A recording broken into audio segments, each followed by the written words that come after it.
I'm on the phone to 911 and I've got a pistol. And my mom comes down there and says, hey, he's just trying to scare you. Don't call the cops. And I'm like, he just shot at me with the 20 gauge shotgun and missed my head by that much. You're crazy. Willie D. Live. I read somewhere where you said, you allegedly said that you had murder on your mind or murder in your heart at the time when you went down there and you was. I have heard that, but I don't know where that came from. That was some kind of court document or something like that. I don't know if the DA said that, but I never said I had murder on my mind. Yeah, but here's what I want to know. Like, I want to know why are white guys so angry? Like this is a serious question, man. I mean, I'd be really wanting to know this because y'all got it made in the United States of America. Like the play is set up for y'all to win. Even if y'all lose, it's set up for y'all to make a comeback. Y'all, it's like white guys in America, white men in America gets more opportunity than anybody. I think we can all honestly agree to that. Why are y'all so willingly ready to burn this motherfucker down? You know what I'm saying? When y'all got everything, y'all got the deck stacked in y'all favor. Well, why are y'all so angry? I would say, for me personally, I don't think I'm that angry, but I will say this, that... sitting here talking to you today, you don't seem that angry. Right. But when you had that damn tomahawk, putting that tomahawk to work, that tomahawk axe to work, right? You seem like you could really tear up some shit. Well, my motivation was not preservation, but preserving other people's lives. But I would say that my lifestyle has not been a typical white guy's lifestyle. I did 3 years in prison as a juvenile in the state of Texas in the Texas Youth Commission. From the age of 15, I committed aggravated robbery. 16, I was in a car with two guys who shot and killed a person and shot 2 more people. While I was in the car with them, I was convicted under the law of parties and charged with attempted murder. I did 3 years in the Texas Youth Commission in Gainesville State School. I was released at the age of 19. By the age of 20, my mom had married this guy who was violent and beat her and abused her. And one night I came home and he threatened to kill me. Later on that night, him and my mom were fighting. After he had threatened to kill me, I grabbed a gun and I ran upstairs and kicked the door in. And he was laying in bed with the shotgun, pointed at the door and shot at me and missed my head by about 6 inches. So that's how you got off. That's how you... Yeah, well, whenever that happened, I ran downstairs and called 911, and I'm on the phone to 911, and I've got a pistol. And my mom comes down there and says, hey, he's just trying to scare you. Don't call the cops. And I'm like, he just shot at me with the 20 gauge shotgun and missed my head by that much. You're crazy. And the 911's like, can you get out of the house? I was like, my mom is old. She's right here. Well, he comes down the stairs, and he with the shotgun. With the shotgun, yeah. And he got to the bottom of the stairs, and before he could, it was probably from here to that wall over there. Before he could come around that corner and get me, I just jumped up from behind the counter with my mom right here and started shooting. I shot 11 times, and long story short, he ended up dying on the way to the hospital. So, how many times you hit him? I hit him 11 out of 13 times. Oh, damn. And with a 9mm, and but I was 20 years old. I was a baby, you know what I mean? In my eyes, I was still I had done 3 years in TYC at that point for participating in a gang-related shooting, just being in the car. And then now here I am 20 years old and I've killed my own stepdad, you know? But that was justified, bro. I know. In fact, that was honorable. No, and I mean? Part of me says that. The other part of me is like, that was somebody's dad. That was somebody's son. That was somebody's uncivilized mutt. That's right. No, and I agree. But it was something that tormented me as a man. Like, part of me, the street side of me was like, he got what he deserved. And the other side of me was like, that was a human life. And so I struggled with that emotionally and spiritually. And after that, I turned real bad to drugs and alcohol because I couldn't cope with reality that I was dealing with. And so that led to like 3 different trips to prison and as an adult in the state of Texas. And so Was I angry, man? I was a wounded little boy who found out he was adopted when he was 13 and had an identity crisis and tried to create this persona, listen to the Ghetto Boys and NWA. And Man, don't blame us, man. Blame UGK, NWA, man. I am a product of my but no, I listened to the music, and I turned to the streets. I ran from my family because I felt like they lied to me and betrayed me, and I created this persona of who I thought Shane Jenkins was, and I thought I was tough and a gangbanger and all these things, and they had a place for me. But so I was angry as a young man, 13 years old, and say that again, man. They had a place for you. Expound on that. They do got a place for you. You get out of line, and whatever you're robbing, shooting, killing, running the streets, hurting people. They got a place for you, and they ain't never gonna run out of places for you.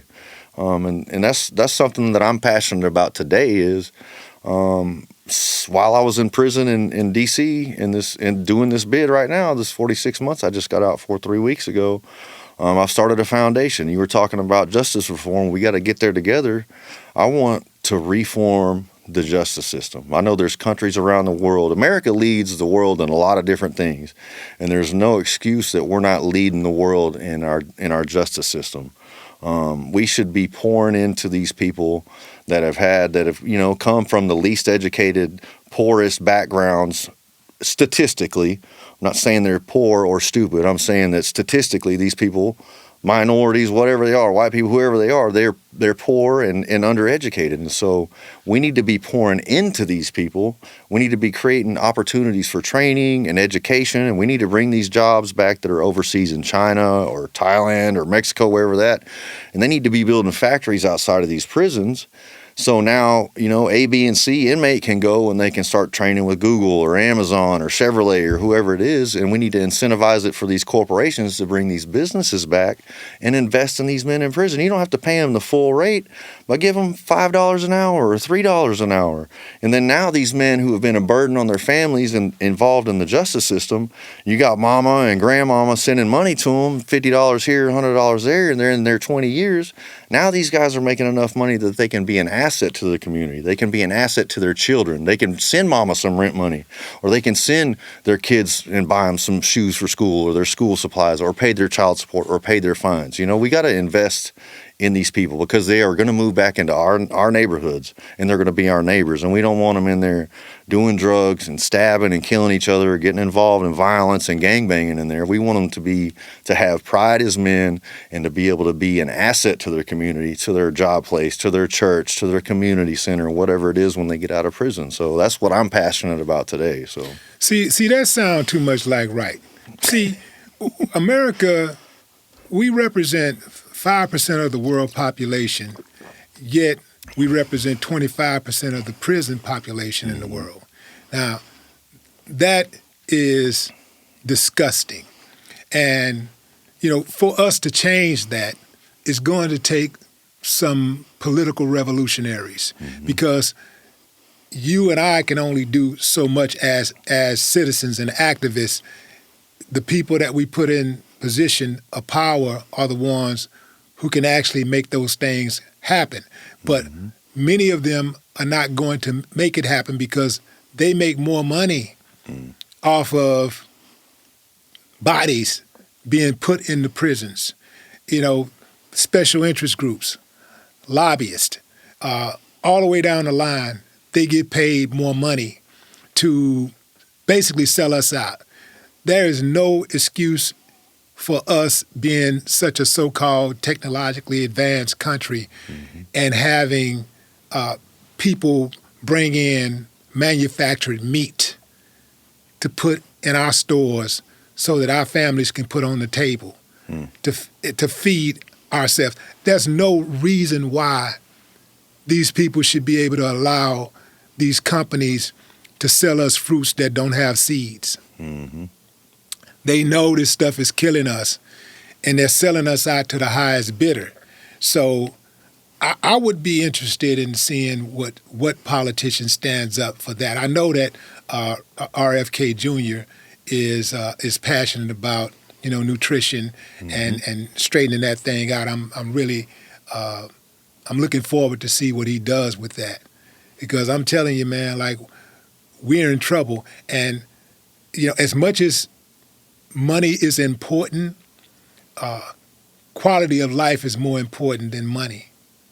Because I know people, I used to live in Azerbaijan on the Caspian Sea.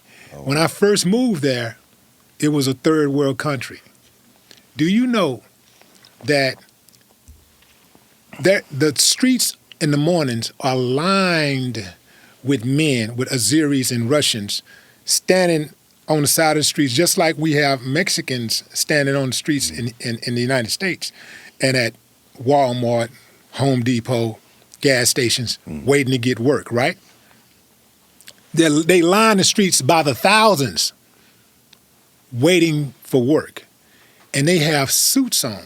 Oh, wow. Now, the suits are not in the best condition, but it's a dignity thing. That's right. They're prepared for whatever job that they get. The crime rate is almost non-existent. The city that I lived in was Baku. It's comparable to Houston, got about the same amount of population. Oh, wow. And I remember at the time when I looked at the numbers, we were averaging about 15 murders a week. They were averaging about 4 a month. Oh, wow. And when they had murders, it had more to do with domestic situations, husband did something to the wife did something to the husband, something like that. But those people had pride, and they had little money. See, we put a premium on money in the United States. It's crazy. I think it's a cultural thing too in America. I think, Yes. like Valentine's Day. I think a capitalist holiday, there's a lot of pressure on, I don't know if you're married Yes. or whatever, you got the pressure now tomorrow is Valentine's Day. We got to go get the gift or get this, that, or the other. And I think we put a lot of, instead of putting, for me, I got to put Jesus Christ first before anything else. Like money and all that, is secondary.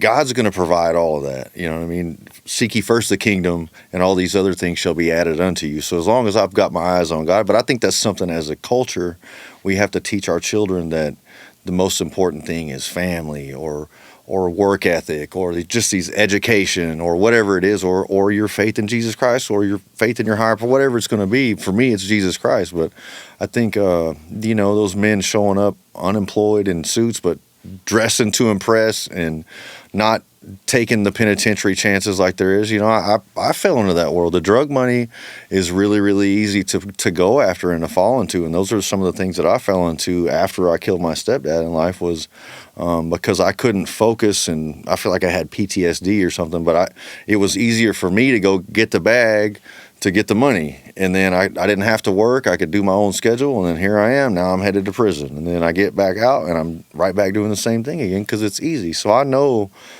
what the cycle is. We got to break that cycle. And so I do believe that you can find out. I know for a fact that, I have heard firsthand from people from the Trump camp that they said that they are passionate about reforming the Federal Bureau of Prisons. And so Donald Trump has being in federal prison, that's where I was just at. Trump has the utmost respect from most of, I would say 95% of the men in the Federal Bureau of Prisons, because he's the only one that has ever passed any favorable legislation. The First Step Act is what I'm talking about, for anybody in prison. And so we know for a fact that he is passionate about it. And we've had conversations with the foundation that I started that they want us to work hand in hand with them on reforming the BOP.